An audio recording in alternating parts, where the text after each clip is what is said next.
Everybody, thanks for hanging with us as we enter the second hour of the program. He's Derek Gunn. I'm Rob Ellis, hanging out with you on this Wednesday, September 20th. All right, let's look at the Bucs here, Derek. 2-0 start for them. So they've beaten the Vikings on the road 20-17, and they beat the Bears at home 27-17. So they've beaten one team that I think, they were underdogs on the road to go to Minnesota and win. Very, very impressive win. The other one, let's face it, you should dispose of the Bears at home if you're them. Okay. Now the setup is last year they won 8-9.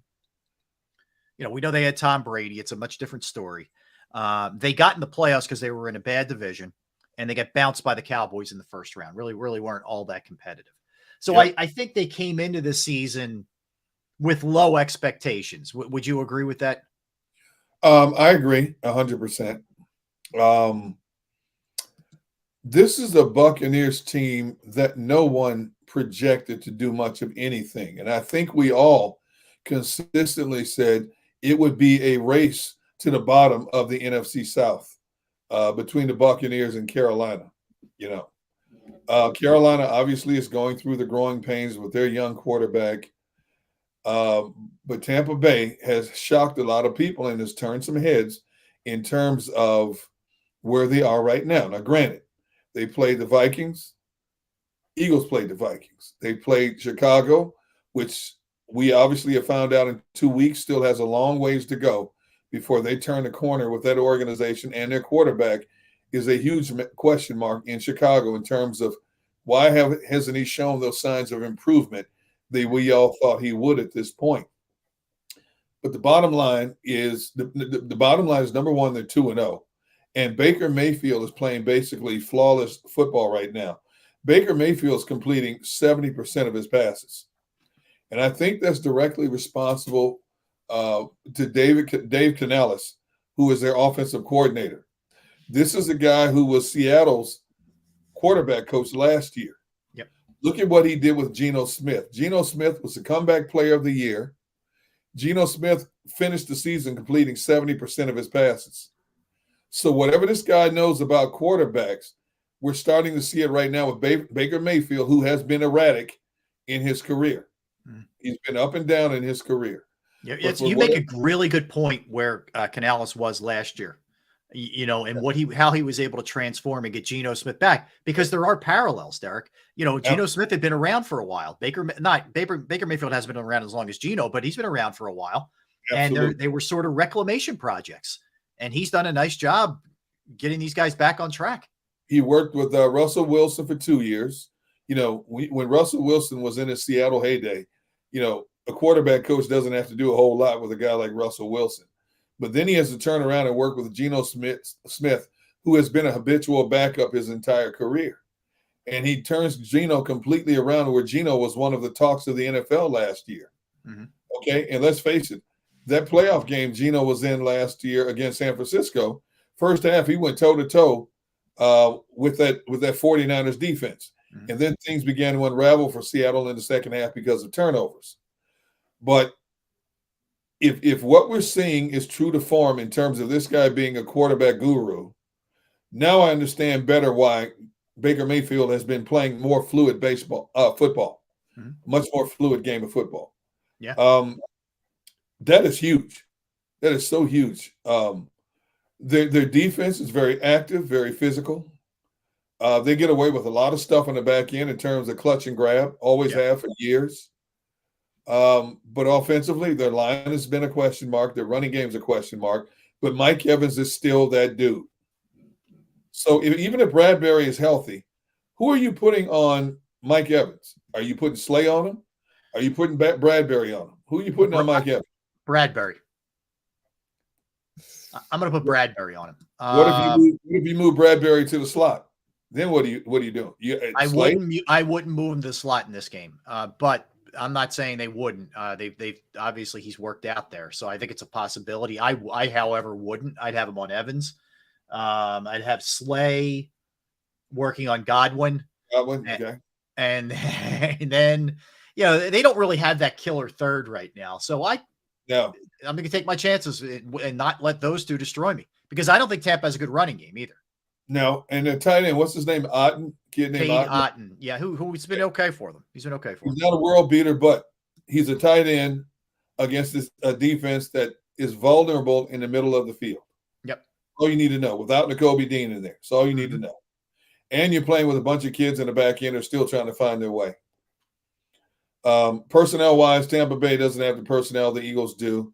But we've seen early in the season, Rob, there's certain games, the results have not been what we thought they were, and games have been closer than we thought they were. And it's because it's still early in the season and teams are figuring it out, it could be another one of those scenarios. Yeah. Yep. All right. So here, let me give you some stuff on them. So you mentioned Mayfield not turning it over. He's 47 of 68, 490 yards through 2 games, 3 touchdowns, completing almost 70% of his passes and a 104.4 passer rating. Yep. He looks good. He looks comfortable. Evans, 12 catches, 237 yards, nearly 20 yards per catch, 2 touchdowns. Godwin's been okay.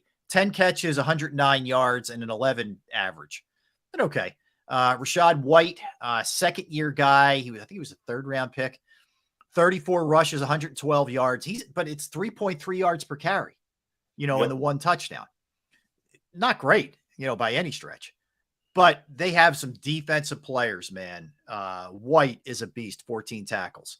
Vita Vea has already got a sack and a half, 2 tackles for losses, 7 tackles altogether.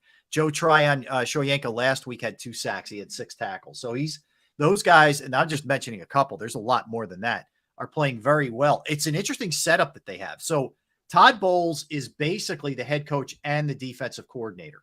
Yes. And he utilizes 2 guys as the defensive assistants. Casey Rogers is the run game D-line coach. Larry Foote, the former Steeler, is the pass game linebackers coach. So they function sort of, I guess, as defensive coordinators, as co-defensive coordinators, but really Bowles is the one pushing all the buttons on that side of the ball. Well, normally, even a defensive-minded coach that moves up to head coach will hire a legitimate DC. Todd Bowles basically says, this is my defense. I just want you guys to implement my law on defense. Larry Foote was a very good linebacker when he played in the NFL. Yeah, it was. So he's got good defensive-minded personnel on that side of the ball, and so far through 2 games, it's shown. But Todd Bowles wants to make it very clear that this is my scheme, and this is how I want things to run.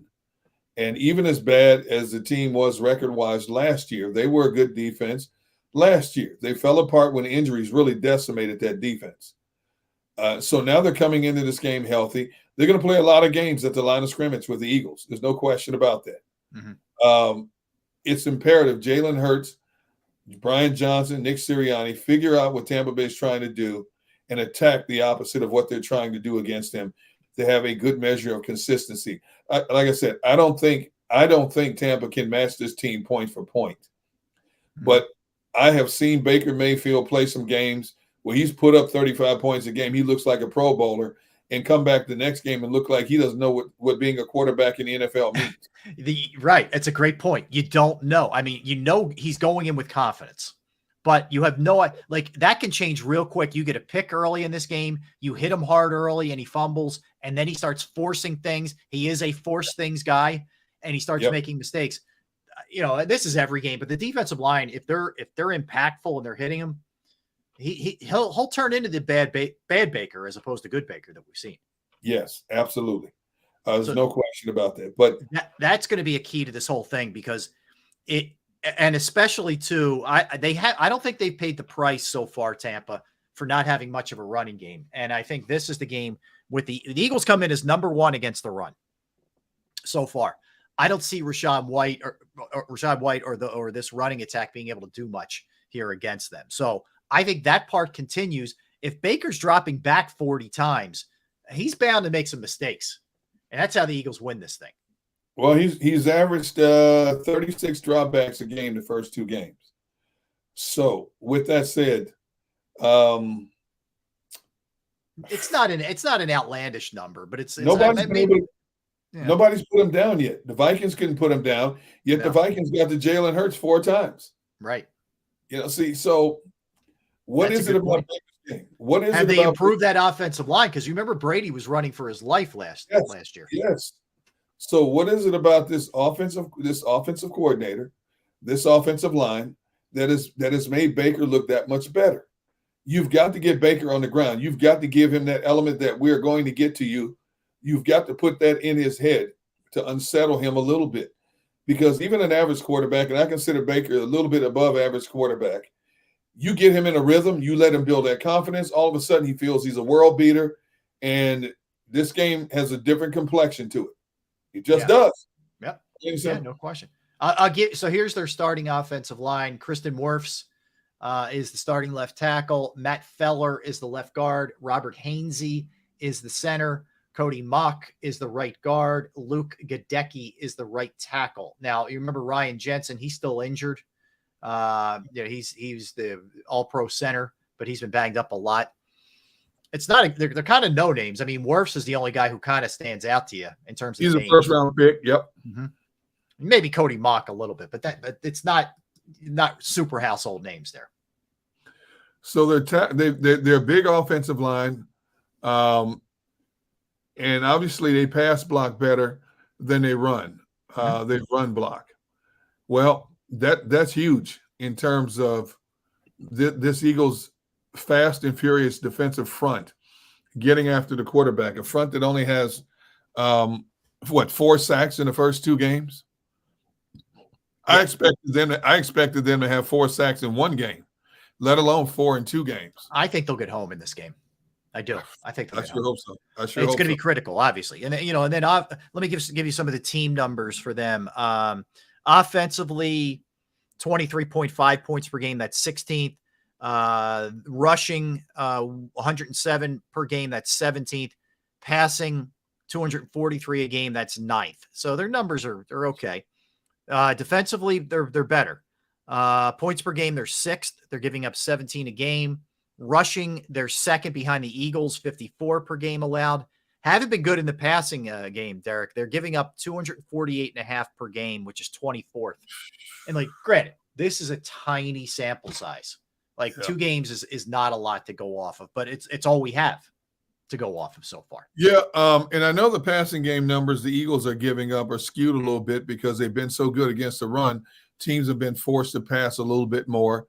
And the Eagles, I think I'm giving them credit that the DBs are playing off a little bit more based on the principle of keep everything in front of you. So those numbers passing wise are a little bit skewed, I would believe. But you let a team pass enough, man, you guess what's happening? You're picking up chunks of real estate. And when you got a guy like Mike Evans who is just as good getting those yards after the catch as he is going up over most DBs and making these incredible catches, that does not bode well. To be honest, I don't care who you put on Mike Evans. You're going to have a problem covering no matter what. Yeah. Can you minimize his damage? That's the thing. I look at it very similarly to the way I looked at it last week, Derek. I mean, Justin Jefferson, first of all, because your secondary was banged up, and secondly, because he didn't do much the year before, you knew he was going to come in and get his. I feel like Evans is going to get his. You just can't get destroyed by him. Right. You're right. Because when a quarterback gets in a rhythm with his favorite receiver, that's a nightmare for a defense, especially a defense that's still evolving. And if you're not getting to Baker Mayfield and putting him on the turf and getting enough hits on him, that dude's going to feel like a Roman gladiator in terms of what he feels he can do against your defense because his offensive line is giving him the time he needs to find whoever he needs in the passing game. Yeah. And we don't even know how much, Mayfield likes to throw to his backside of the backfield. I haven't even looked at that stat in the first 2 games, because they don't have any big name backs. When I'm looking at the passing game now, not a lot. White's got 7 receptions. Yep. Sean Tucker 2. That's it, really. I mean, they just don't have. Their running backs are not anything that can make you quake in your boots here. Yeah. So 8 out of 47 completions have been the backs. So they don't throw to the backs much. But what are they going to identify as the weak link? Is it coverage? Is it a 1-on-1? Do they feel that their lead back can get better one-on-one advantage against the Eagles linebacking core, whoever they have on that side? Or the tight end, yeah. Mm-hmm. Yeah. Or the tight end for that matter. Yeah. We don't know, because we look at Tampa Bay's roster for the most part and say, okay, offensively, it's an okay roster. It's kind of bland. There's no real big marquee names other than Mike Evans. And, Chris Godwin is not a marquee name. Chris Godwin is a good receiver. Yeah. He's not considered a marquee name. He's good. He's not Mike Evans, but he's good. No, absolutely not. I mean, he's had in his career, Chris Godwin has had three 1,000-yard seasons, and that's with Mike Evans having 9 straight 1,000-yard seasons. It's impressive. Yeah, it is. It's kind of like, what the Eagles have been doing, multi-1,000-yard guys. It's not easy. Yeah, exactly. So how do they attack? Now, Tampa's going to test the interior. They have to, just to present a run offense, a potential run offense. But I can see them abandoning that run quickly if they're not having success and going to a lot of play action, Baker rollouts, throwing on a run, stepping up and running, pick up necessary yards when he has to. So that's why I said the pass coverage is imperative in this game. A much better version of the Eagles' pass coverage is imperative in this game. And look, Tampa looks at it from a standpoint of they're in a division where they can do some damage. Surprisingly, Atlanta's 2-0. New Orleans is 2-0. The Bucs are 2-0. And Carolina's 0-2. But that thing's pretty wide open. Sure. It really is. Yeah, sure. I mean, the Saints have not been an offensive juggernaut that we thought they would be up to this point. No. Their defense has bailed them out a lot. We knew the defense was going to be good, but Derek Carr has not really found his groove in this New Orleans offense yet. Desmond Ridder has shown a lot of promise, but he's still not a world beater yet. You still got to build that resume yet. Tampa Bay's got to be feeling really good about themselves. Hey, through 2 weeks, we're neck and neck with the Saints and the Falcons, who everybody projects to win the division. One of those 2 teams they project. We got to keep this thing going. There's a lot of motivation here. Plus, they're at home on a Monday night against the defending Super Bowl runner-up. There's a whole lot of motivation as well. That's why I expect it to be a good game. How much, and no matter how much we analyze, and I mean everybody across the board, no matter how much we analyze this game, there's always going to be that unexpected element that we haven't even thought about for both teams, for that matter. Mm-hmm. Can one team capitalize more so than the other? That's the huge factor there. Yeah. If you look at I was just looking at their schedule while you were saying that. This thing's doable for them. So after the Eagles, they go to New Orleans. They have Detroit home, Atlanta home, at Buffalo, at Houston, Tennessee home, at San Fran, at the Colts, Carolina home, at Atlanta, Green Bay there, at Green Bay, Jacksonville home, New Orleans home, Carolina. They could be a 9-7, 10-6 and sneak in, and win that division. Very much so. Yes. There's no question. I would not be surprised if something like 9-8 didn't win that division. 10-7 at the best. And that's looking at New Orleans and Atlanta. 10-7 to me is a winnable, is a feasible number to win that division down there. And right now, Tampa Bay could very well be that team based on the schedule you just mentioned. Mm-hmm. Yeah, so that's what the Eagles are looking at. That's what the keys are going to be to this thing for them to get going. And obviously, they just need to be better and fine-tune things. I think offensively, it's more about making some adjustments and corrections, and defensively, it's just hoping you get healthy and some of the younger guys figure it out. Like, this is where, also, Derek, in addition to losing Jonathan Gannon, they lost Nick Rallis, who was the linebackers coach. They lost their secondary coach. So you have, some guys who have moved up and some new people in there who are trying to teach these young kids and trying to get them ready. Like, all right, your best guess here in terms of who they go with to be the starting nickel corner to go with Slay, and assuming Bradbury plays, which we don't know yet, nothing's official. Would it be Job? Would it be Goodrich? Ricks? I don't think they feel like Ringo's ready yet for that kind of thing. At least those other guys have been here for a minute. Some of them. If I'm making the decision, I keep Bradbury on the outside and put Job in the slot, because I don't think the Saints. I don't think Tampa Bay has a world beater in the slot. No, normally, I don't. I agree with you. The better passing teams will have a lethal slot guy. I don't think Tampa Bay has that. So I would put Job in the slot. more so than I would Bradbury. I need Bradbury on the outside just based on the fact that you have Godwin and Evans, and I need my best corners covering both of those guys. Would Sidney Brown be an option in the slot? That remains to be seen. But if he's not there, then that tells me they don't feel he's ready to assume an expanded role yet. He played most of the game. Most of the snaps he got in last game were on special teams. So that tells me that they don't feel he's ready yet to assume a bigger role. I don't care how athletic he is. If they don't feel he's up to speed technique-wise, reading what he's seeing in front of him before the ball is snapped, they're not going to put him out there yet. They're really not. No, nor should they. I mean, but this is, to a degree, the guys who they feel comfortable with, you have to see what they have. And then if that's the case, then you got to make a move if they don't. And I look at what they have coming up down the line, the Eagles. Okay. So, we've talked about this a lot, but the receivers they're going to be facing, even next week, you get McLaurin, you get Dotson, you get Samuel, the week after that, these no-name guys who are doing it for the Rams are just, it's crazy, but they have some guys who have stepped up, Puka and that crew, and Tutu Atwell. And then you get Garrett Wilson after that, even though we don't know who the heck's going to be throwing it to them. Let me ask you that while we're on there. If he looks feeble again this week, how quickly did the Jets pull the plug there on the Zach Wilson thing? Who's the backup? That's a part of the problem. Who's the backup for the Jets? Yeah. Let's see. I'm looking. Let's see. Where's the roster? Okay, well, you're saying literally who the backup's Tim Boyle right now. Okay. Which isn't moving the needle much. Is he going to be any better? Is he going to be any better than Zach Wilson? Yeah, it's $1 million question. I think they're going to have to ride Zach Wilson until they decide who the backup is. Tim Boyle, in 4 seasons, has played in a grand total of 17 games. He's got 3 touchdown passes, 8 interceptions.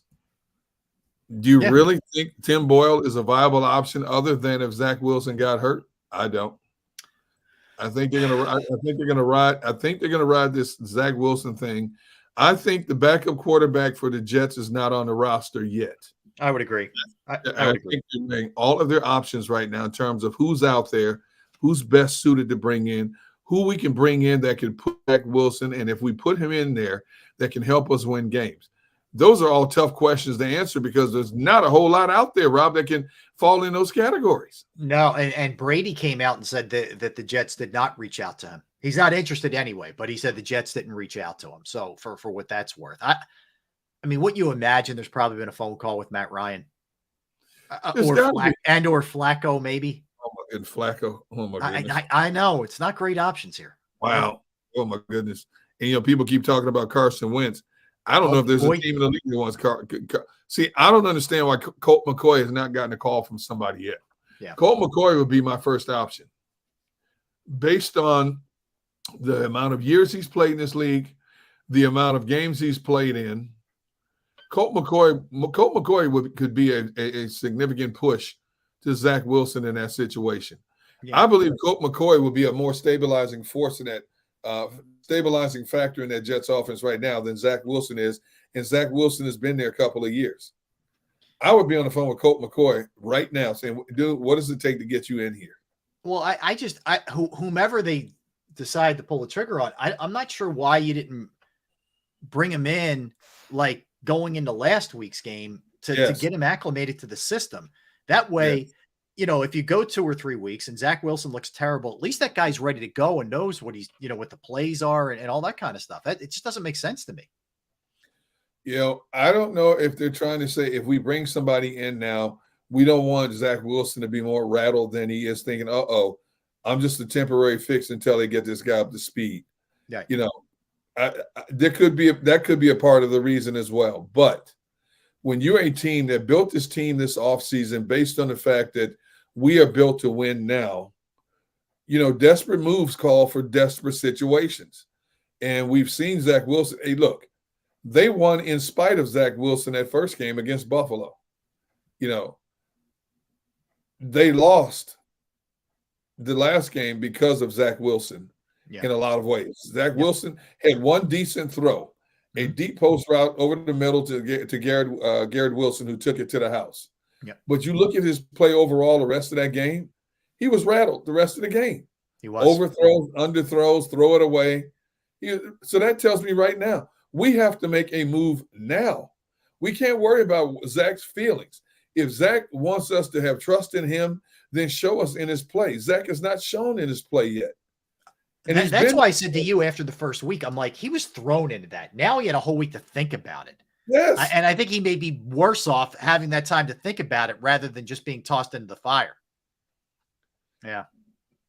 Listen, I got you, man. And so, all right, this week, let me just throw it out there. So they're facing a New England team who has owned them to the tune of 14 straight wins. And it's at New England. New England's pissed off because they're 0-2. I don't see the Jets winning this one, or the game's at New York. Excuse me. But I don't see them winning this one. And you got to play a Belichick defense. Yes. And Belichick's going to come after him because of what he's seen on film. Yes. He's going to get in his face. He's going to send the blitzes. He's going to disguise his schemes and totally confuse Zach Wilson. I expect Zach to throw a couple of picks in that game. I do too. Because he's not sure of what he's seeing. Yep. Exactly. And shame on the Jets if that happens, they better be on the phone Sunday night with somebody bringing somebody in on a red eye. I think they're one more bad performance away from somebody coming in. All right, let's get a timeout. We'll do a little fact or fiction in the NFL when we come back. We'll look at some of the biggest surprises, and that can swing either way, good or bad. Some of the major injuries in the NFL. We keep the football talk going. Don't go anywhere. He's Derek Gunn. I am Rob Ellis. We're Sports Take, JAKIB Sports YouTube channel. All right, let's talk about Pro Action Restoration. Pro Action Restoration. If you have a home, you have a business, you have a property that you own, and you go through the pain and the inconvenience of water, fire, smoke, or mold damage to your property or your building, and you're not really sure what to do, right? Pro Action Restoration is on call 24 hours, 7 days a week. They can handle any of the above, water, fire, smoke, whatever. Mold remediation. They are equipped to come in and take care of the problem. I can tell you this because I reached out on a Saturday, which is, sometimes you get a voicemail and you're just stuck until Monday. That wasn't the case for me. They came out to my parents' house. They cleaned up the problem. They fixed it. The crew was professional, clean. The price was right. Every box checked. They are licensed, bonded, fully insured. They've been serving the tri-state area for more than 2 decades. Pro Action Restoration will work in conjunction with your insurance company. So again, water, fire, smoke damage, mold remediation, you name it, they can handle it. Give them a call, 610-623-3760, 610-623-3760, or online at proactionrestoration.com. That's